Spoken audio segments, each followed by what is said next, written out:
Hello and welcome to the Thriller Zone. Of course, I'm your host, David Temple. It is so nice to have you here. I cannot believe we are rolling down the end of 2025. Can you believe it? Where has this year gone? Man. Well, I can tell you there is still lots of juiciness still ahead for us on the Thriller Zone. So all you got to do is hang out for it. On today's show, we're doing something a little bit different. You know how we're always talking about thriller writers, right? Publishers, agents, etc. Today, I'm talking to a filmmaker. His name is John D'Angelo, and he's got a movie coming out called The Hook. He's an indie filmmaker, and he's got some really terrific insights. If you like to geek out on the business of show business and Hollywood and filmmaking, you're going to love today's show. So stick with us and enjoy the show right here on the Thriller Zone. John D'Angelo, welcome to the show, buddy. Thank you. Thank you for having me. This is great. You know, I don't get a chance to talk to a whole lot of filmmakers.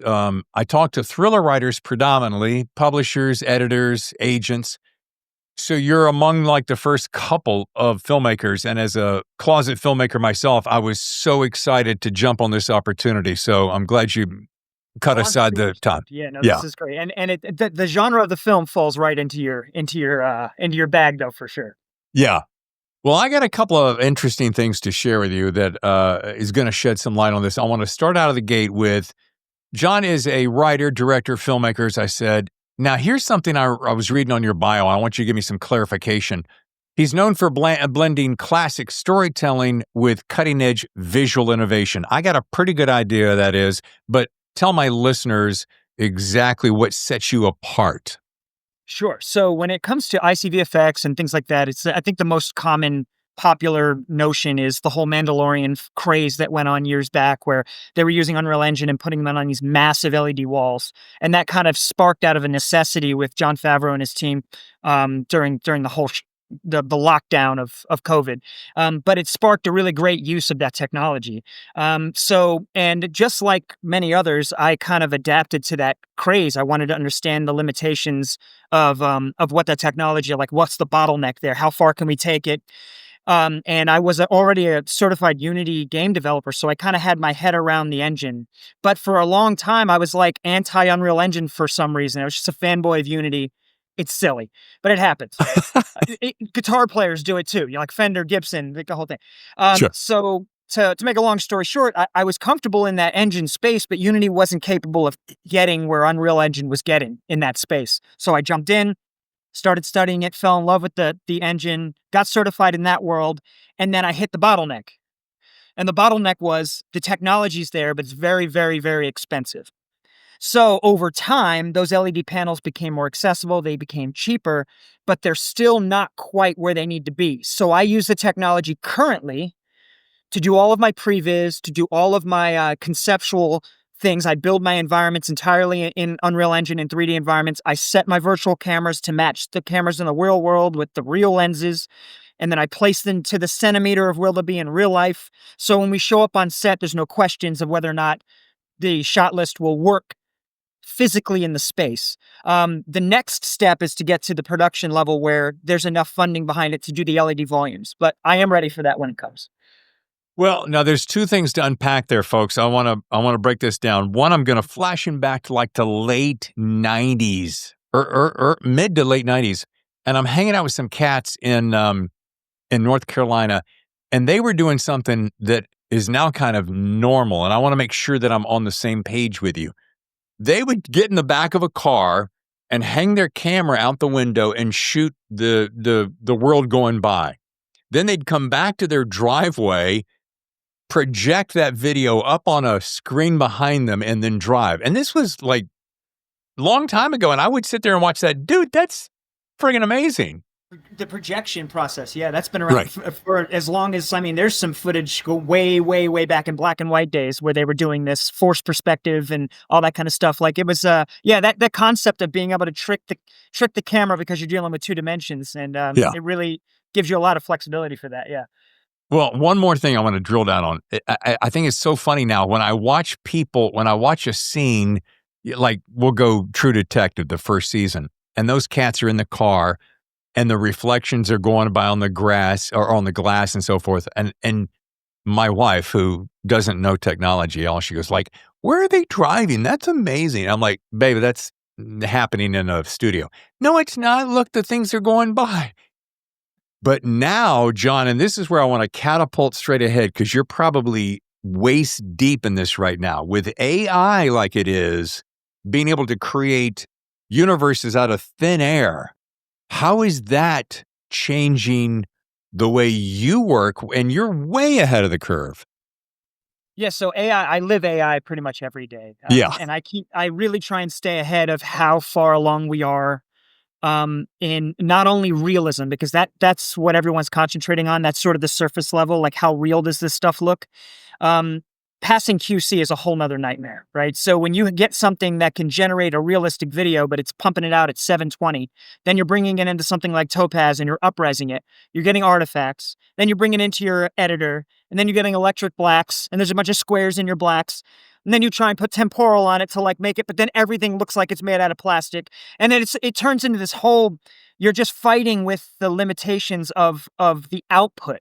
You're not fighting limitations of realism anymore. So when Sora 2 dropped, the very first thing that I realized with Sora 2 was, I think we're pretty much there to shoot pickups with AI. And what I mean by pickups is like, I need to get that aerial shot of a crime scene at night. I need to get the outside of an office building with a flag flapping in the wind. Right. We nail those. It's pumping them out at 1080 right now. Soon they're going to get rid of a lot of the little particulates and the issues that happen with artifacting. I'd say this time next year, I don't think a second unit is going to need to be activated on a film set unless the actual talent is needed for those pickups. I don't see it happening. Isn't it crazy times we're living in, right, bro? Crazy times we're living in, yes. But All right. I will say that I just want to say one last thing on that. Yeah. It is really, though, a syndrome that we have as a human race. Like, we get way ahead of ourselves. Like, if you can have conversations with people right now that they're not really living the space, and they could swear to you, we are 24 months from being able to type, a lizard falls in love with a chihuahua, enter, and you get this fully animated movie about like engaging, changing your life movie. We are so far from that. But it's how you use those tools with the tools we do have that are overdeveloped, like an Unreal Engine. Yeah. Now we're cooking. Okay. Well, folks, before you turn that dial, as we used to say during my radio days, before you distract your attention, and thank you for letting me geek out with John here, a fellow filmmaker. But this stuff is very exciting because, and this is a conversation, John, I have every single solitary frickin' week. People go, "Oh, geez, dude, you can't use AI. You're cheating." I'm like, it's a tool. You can take a knife and you can cut an apple and eat it, or you can take a knife and stab someone and kill it. It's still just a tool, right? That's right. Yeah. That's right. Yep. And yeah. And I will say this too. I'm pretty sure there was a lot of horseshoers pretty pissed off at Ford if you go back far enough. Just saying. Nice analogy. Okay. Now that I got the chili bum cell worked out of myself, I got like 5 questions. We're tight on time. We want to make sure everything grooves here. I know you started out as a songwriter and performer. I get that energy already. Now, we're talking about your new film, The Hook. When does The Hook come out? So The Hook doesn't have a release date yet, but it is looking like it's going to be next year. I'm hoping for a Q2, Q3, but I don't want to overstep, but that'll be wherever the distributor lands it. Yep. All right. Well, this is not his first rodeo, kid, so he knows what he's doing. But what I want to do is, how much of, like, when you're on the set, musicians are a very specific breed. I know because I am one myself. When you are on the set, how much of that, was there like a particular scene that you were working in where you go, "Oh, you know what? I've already scored this thing in my head." Do you have the music and the film in your head going simultaneously? Because I do, and I'll tell you this though. So when it comes to the levels of filmmaking and productions, right? Like you have the really, really high level where, like, Guillermo del Toro doing Frankenstein, right? You're talking like this is the far end. You get all the tools and the whatever. When you're in that situation, it's sort of like all of the pieces on set like gravitate to his gravity. They all move to his orbit, right? Yeah. If he wanted to say literally like, "Hey, look, today I'm feeling purple." Like, he's got 60 people trying to not only figure out what that means, but they're going to like articulate it somehow to the best of their ability. Now, why I say this is because when you're on these smaller sets, while I'm overly thankful to be on them, there's not a lot of room to be able to have those kind of like expressive moments where the team just sort of like is finding a way to see all of that vision. Does that make sense? So Totally. what I do to get ahead of that is I just score a soundscape.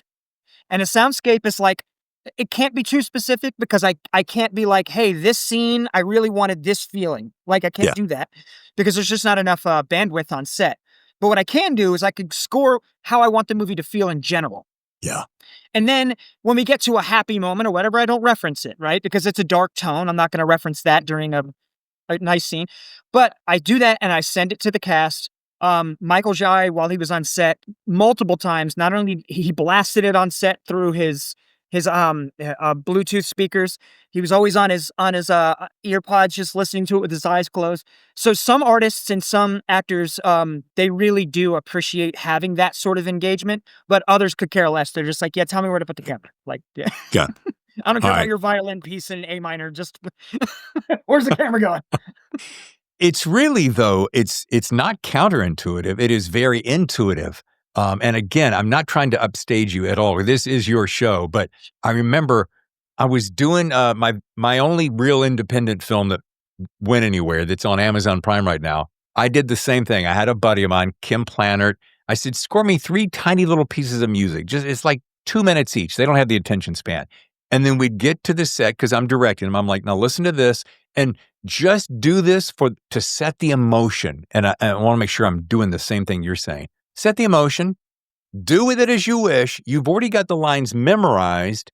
This is simply to embellish the moment so you can feel it. Now go do what you do best. We're on the same page, right? That's right. If it finds its way into their performance, great. No one will ever know where or when it touched it, but yeah. Perfect. Now, one of the reasons I agreed to meet with you because my next question is going to tee that up. And when I heard this about you, I'm like, oh, dang. Well, first of all, he's a filmmaker. I got to hang with this cat. Number 2 is that I've been working on a neo-noir thriller for about 2.5 years. I'm sending it out to agents right now, and it's based in, wait for it, Vegas. Okay. So when I'm reading your bio and in your press sheet, I'm like, oh my God, I've got to talk to this cat. So noir, as we know, think Chinatown, for instance, usually screams, rain, alleyways, and yet you put the hook, the movie, in Vegas in August, which, besides it being probably very pleasant temperature-wise, what did Vegas give you, let's say, thematically and or emotionally that you couldn't get in a more traditional noir setting?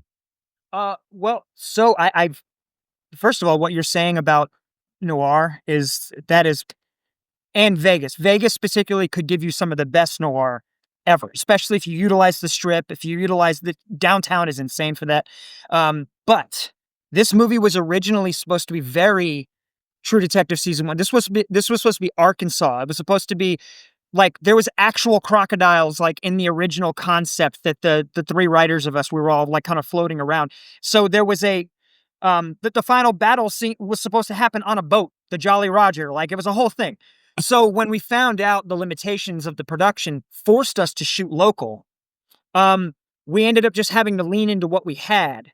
And the noir thing either took a hit or it ended up being okay.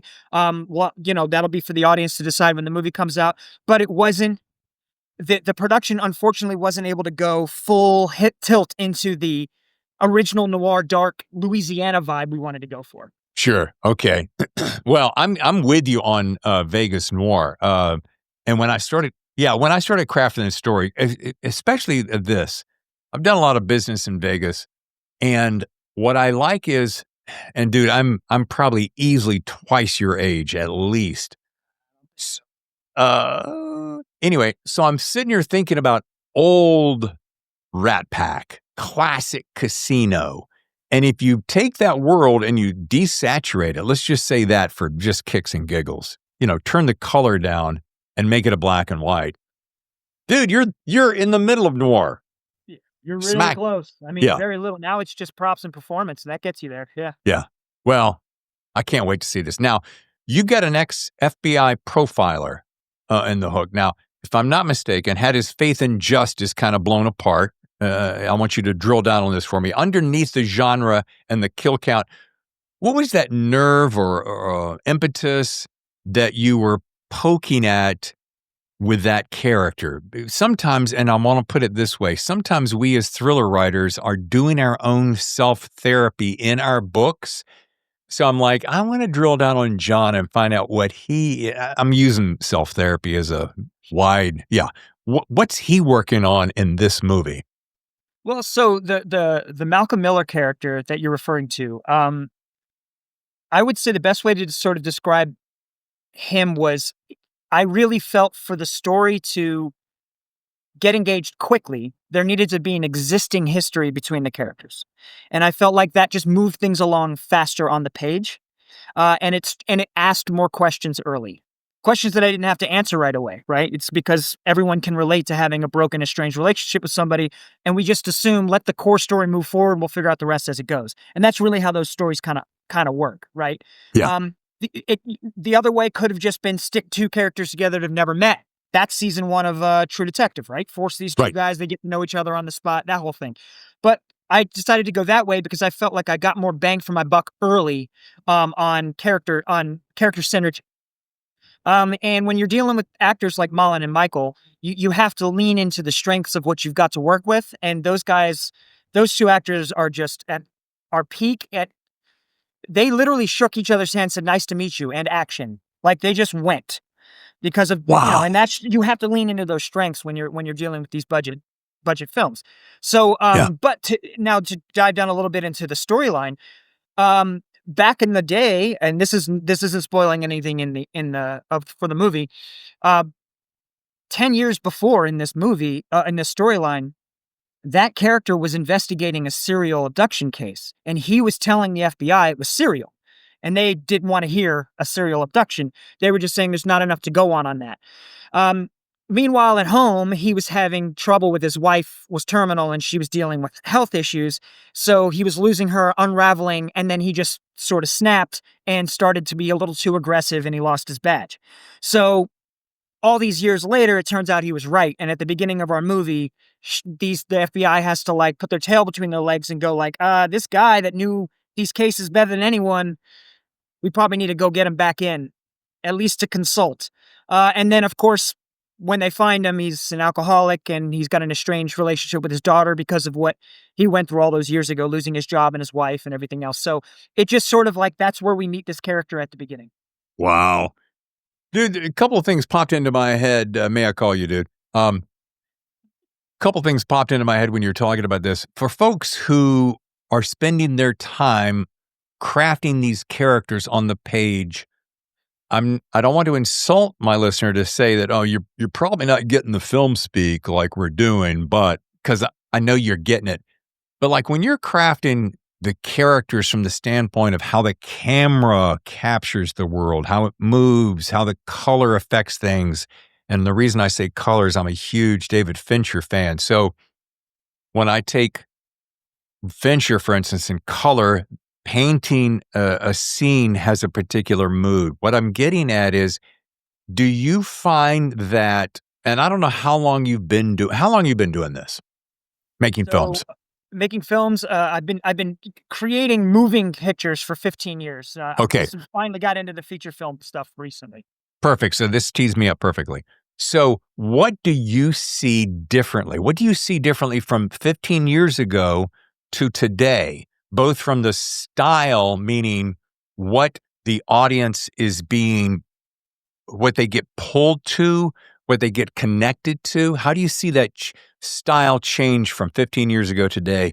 And it can be style, it can be timing, it could be material, it could be anything. I think all of those are connected to the realization that what's in the frame matters more than the frame. So I think that's, for me, and that was a difficult thing because for the longest time, I just worried about technically, how do I become the best technical filmmaker? Because that's how I'm going to get noticed. That's how I'm going to get work. I need my work to look as good as Fincher. I need my work to look as good as Anderson, right? Yeah. And when you think about those kinds of things, too much, I feel like your entire persona professionally becomes about what's happening with the camera. And then you have to really question, what am I trying to do for a living? Am I trying to be a director of photography, or am I trying to be a director of film? Because if you're a director of photography, then worry about the settings, worry about your ISO, worry about all of those things, because you're going to need to understand it. And I'm a firm believer that, like, I'm a better director because I went through those processes myself. I'm not saying abandon those things. You do Sure. need to understand how all of your departments work. But I feel like detaching myself from how I create the frame technically to worrying about what's in the frame, all of those things you counted off on your fingers just fall into place. Yeah. A lot easier. Dude, so well put, man. So well put. Thank you. Now, here you go. I'm again talking to you as a filmmaker to filmmaker. You've got what I call, from the little bit of deep dive I did on you and already of what I've picked up, you're the quintessential example of creative tech brain meets storyteller brain. And you just said this, there are guys who just focus on, hey, that camera's got to move cool.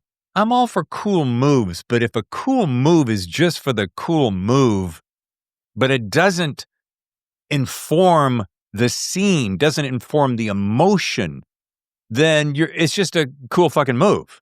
And yeah, big deal.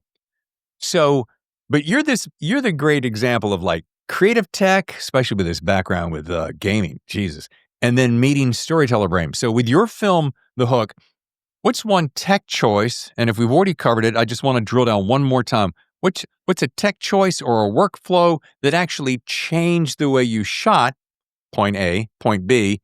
And what's one sexy tool you deliberately skipped because it would have just been like noise? No, this is a fantastic filmmaking question. Like, I think you could apply this question across the entire process of making movies, from writing. What did you want in a movie that was sexy and then wasn't needed? You could take it all the way to post-production and color. Like, Yeah.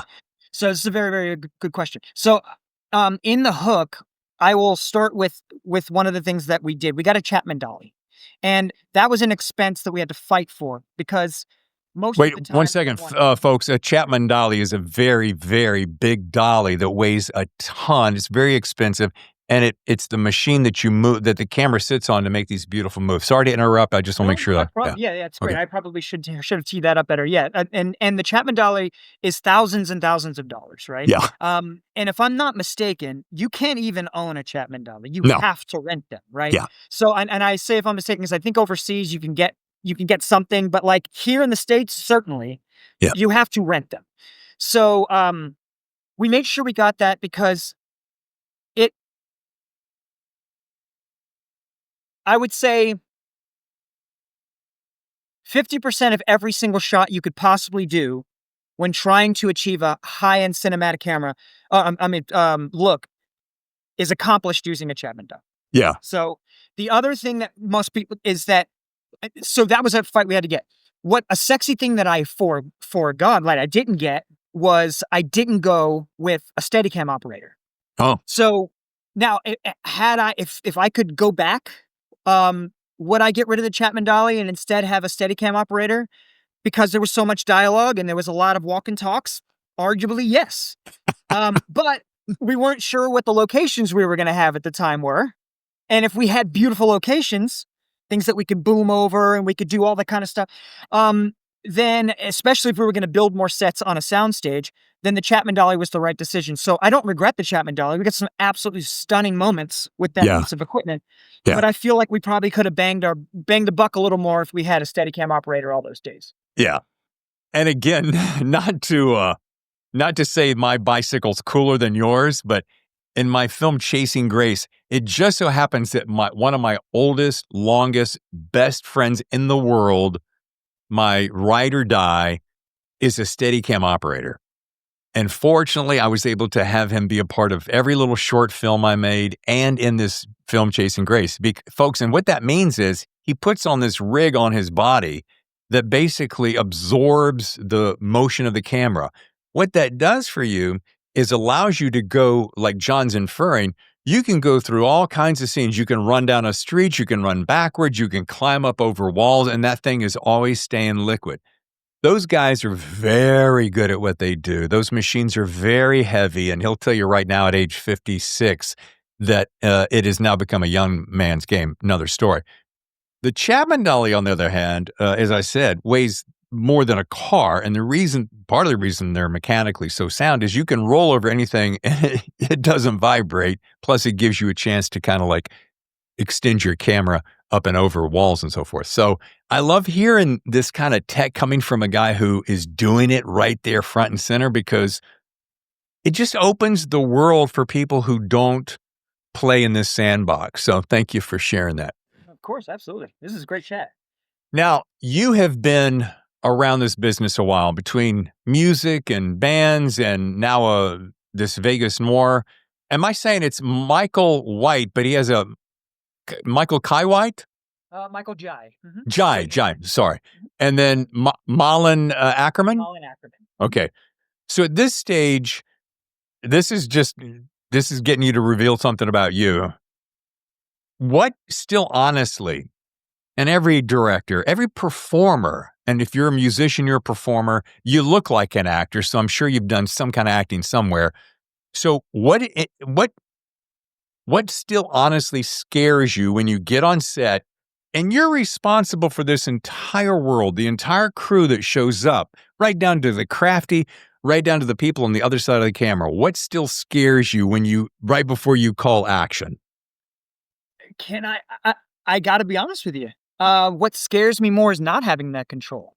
I feel honestly now, especially after going through. So when you jump from commercial work and music videos and corporate work, and you're doing a ton of like national ads for brands, things like that, you're in control of every aspect of the production. You from dealing with the agencies to making sure everybody's fed and making sure everybody gets paid for extras at a bar, all of it. You control everything. Yeah. And you have enough time to get ahead of things and whatever. When you're working with a production company that handles all of that, you're only given as much information as you're given. And if you can't get ahead of some of those problems, you don't know what tomorrow's going to bring you. Yeah. So while it's a high level of stress, maybe anxiety, and it's not the sexy aspect of what we do for a living, dealing with the production side of it, I would say if you're a director and you're getting into the hot seat, you need to crave, beg for that control. Even if you lose 4 more hours of sleep during production every single night, you need to beg to have oversight over everything, because it's going to be your fault regardless. Just know this. Like if somebody doesn't show up with a prop and you didn't know about it, it's on you, even if you were never given the chance to get ahead of it. So just get ahead of it and crave that stress, crave all of that. So that's my answer about the stress, but I'll say the thing that terrifies me the most is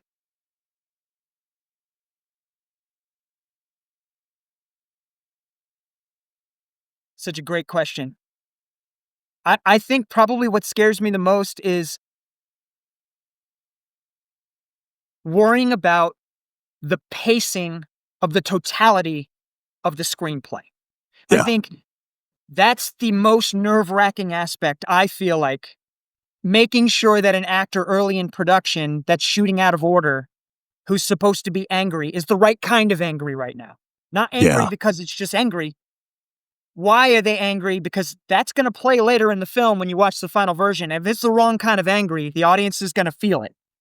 And I think that's the scariest part. You sit there looking at the frame and you go like, this is the right emotion, right? I feel like this is the right emotion. So that's probably the scariest part. Yeah. Boy, dude, that is so on it. I'm flashing back to many years ago when I'm in this same place. And John, you just nailed it. You can have an actor, because movies are shot out of order. Everybody knows that. So John and I could be in a scene and I could have this righteous indignation because I'm on page 27 and I'm on day 1, but the scene doesn't happen until 37 minutes into the movie. And actually that anger is supposed to be inside and quiet, and he's brooding because he's Well, you stole something from me, which you betrayed my trust. All right. So what John just said is exactly right. And I can see why. And I remember these days, like, does it match? Because you can't go back and go, hold on a second. Let me go back and just look at what page it is and pull up that video, would you? Let's go to Video Village and just see that scene from it. No, you can't do that. So that is so dynamite. And there's no change emotion knob in post. I can get the volume up to 11, but I can't get the emotion to 11. Yeah. All right.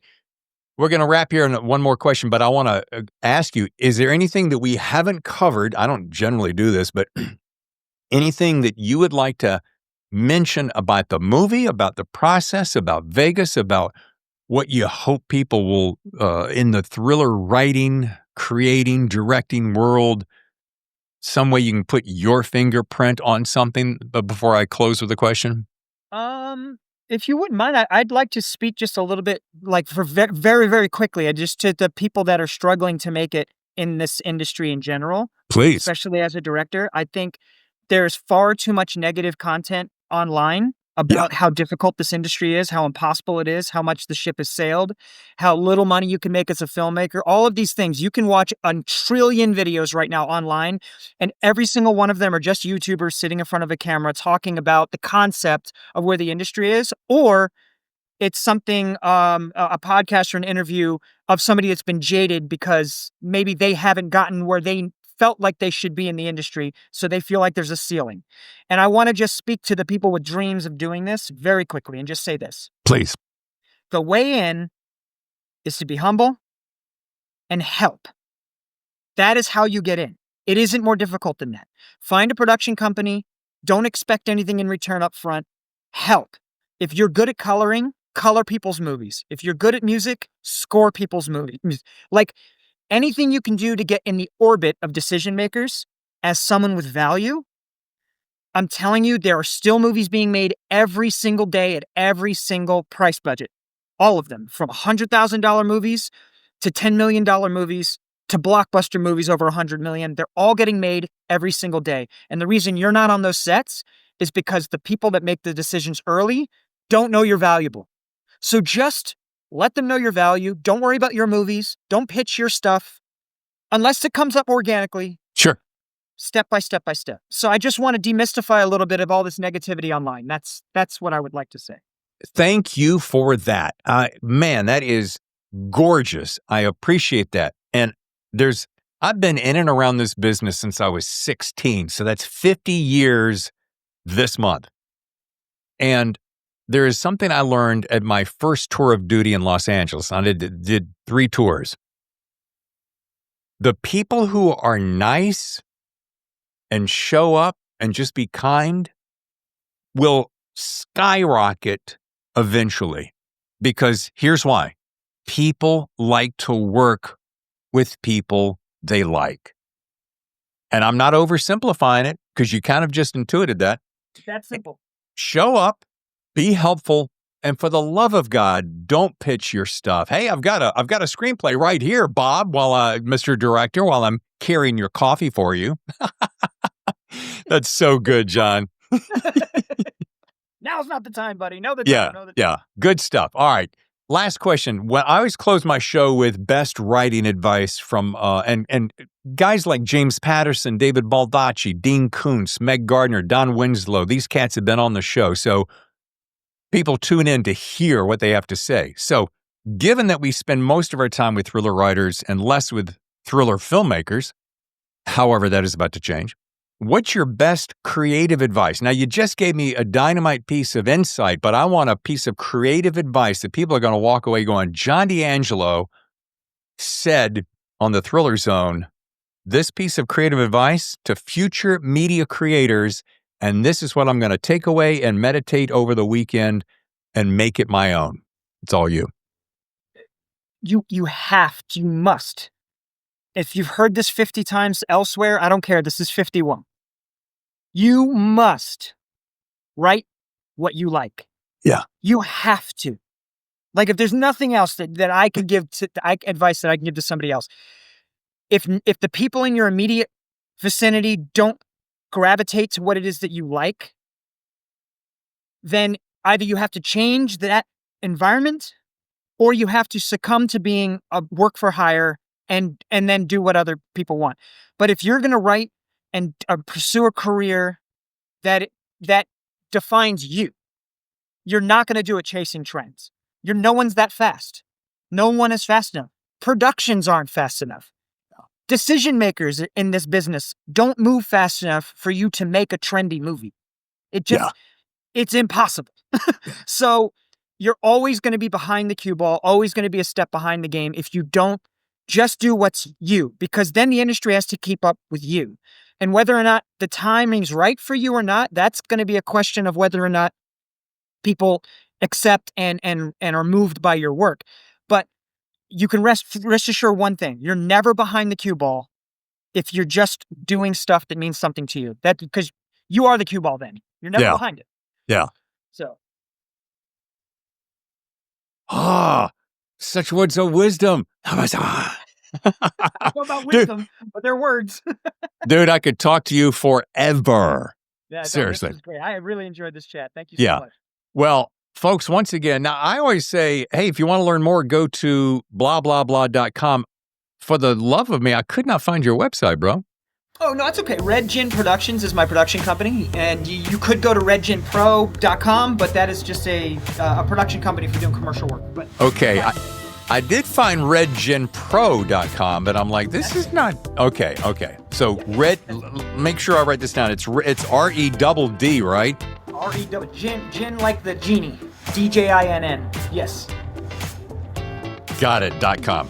REDDGINN. Dude, this has been amazing. Thank you so much for your time. I'm sure you're hustling off to some set somewhere, doing something really impressive. Yeah, I got another podcast actually. Okay. Looking forward to it. This is great. Thank you so much, John, and I wish you such huge success. Oh, man, you too. Thank you so much for your hospitality. Look forward to seeing you again soon. Your #1 podcast for stories.